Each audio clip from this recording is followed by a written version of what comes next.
శ్రీ మాత్రే నమః. జై శ్రీరామ్. లంకలో సీతను కనుగొన్న హనుమంతుడు. సీత కోసం హనుమంతుడు చేసిన అన్వేషణ, అతని దైవిక శక్తులు, ధైర్యం, తెలివితేటలు మరియు అంకిత భావానికి ఒక అద్భుతమైన నిదర్శనం. సీతమ్మను కనుగొనటానికి హనుమంతుడు చేసిన ఈ అన్వేషణ మన హిందూ సాంప్రదాయంలో, హిందూ ఇతిహాసం రామాయణములోని అత్యంత ప్రసిద్ధమైన మరియు కీలక ఘట్టాలలో ఒకటి. సీతమ్మను హనుమంతుడు కనుగొన్నాడు. అశోక వృక్షముపై దాగి ఆమెను గమనిస్తూ ఉన్నాడు. రాత్రి సమయం.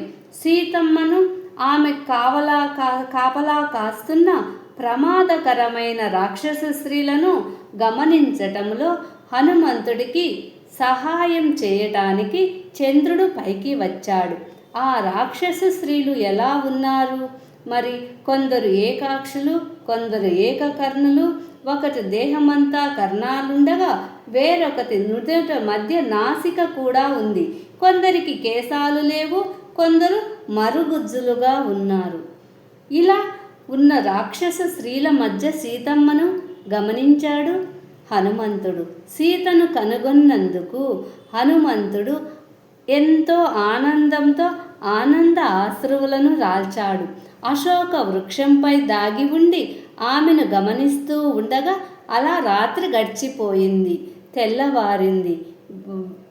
వాద్యధ్వనులు వెంట తన వైభవాలను కీర్తిస్తూ వంది మాగాదులతో, గానాలాపనలతో సూర్యోదయానికి పూర్వమే రావణుడు మేల్కొన్నాడు. దుర్వివారంతా సీతమ్మ పట్ల ఆకర్షితుడై ఉన్నందున రావణుడు మేలుకుంటూనే సీత గురించి ఆలోచించసాగాడు.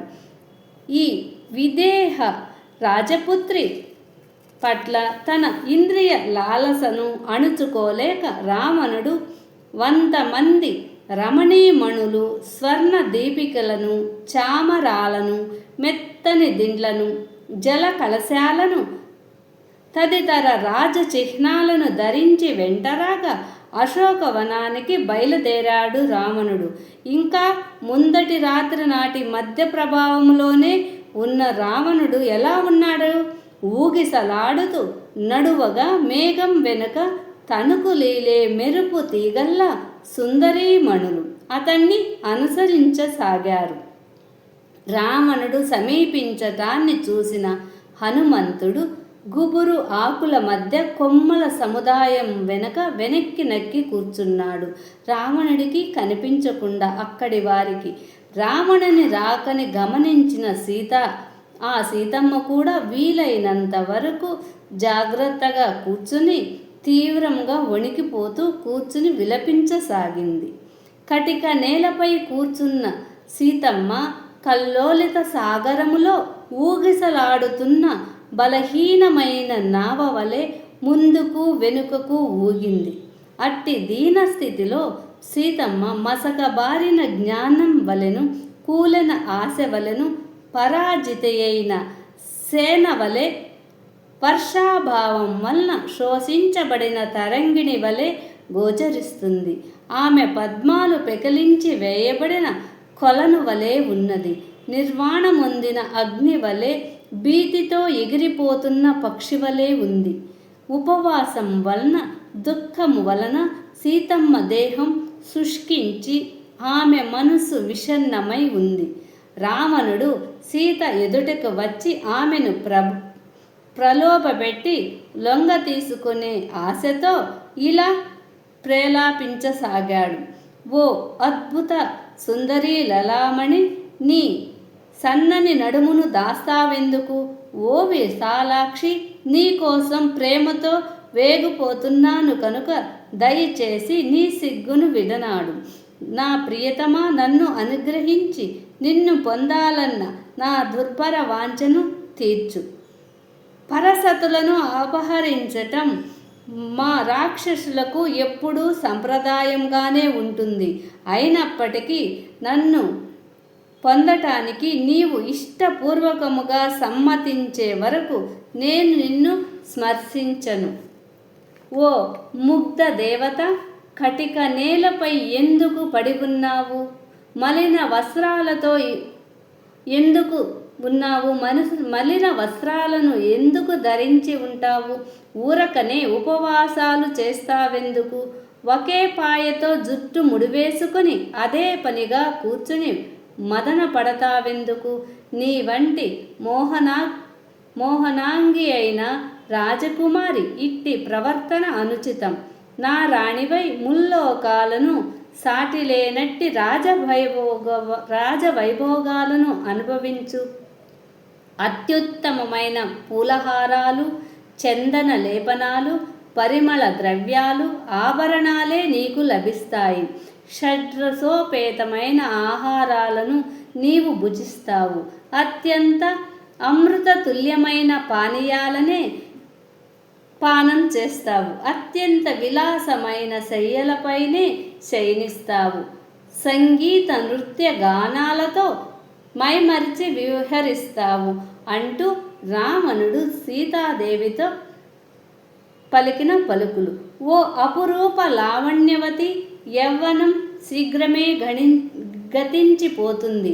అందువలన నీ మొండి పట్లు మూర్ఖమైనది. నీ ముఖం అత్యంత మనోహరమైనది, చంద్రుని మించిన శోభ కలది. నీ దేహ లక్షణాలు కళాత్మక కార్య కౌశల్యానికి పరిణితి. నా ప్రేయసివిగా అందుకు బదులుగా నీ ఆనందం కోసం నేను ఏదైనా చేస్తాను. నీకిష్టమైతే సమస్త భూమండలాన్ని నేను జయించి నీ తండ్రి అయిన జనక మహారాజుకు కానుకగా సమర్పిస్తాను. నన్ను ధిక్కరించగల వాడెవడు?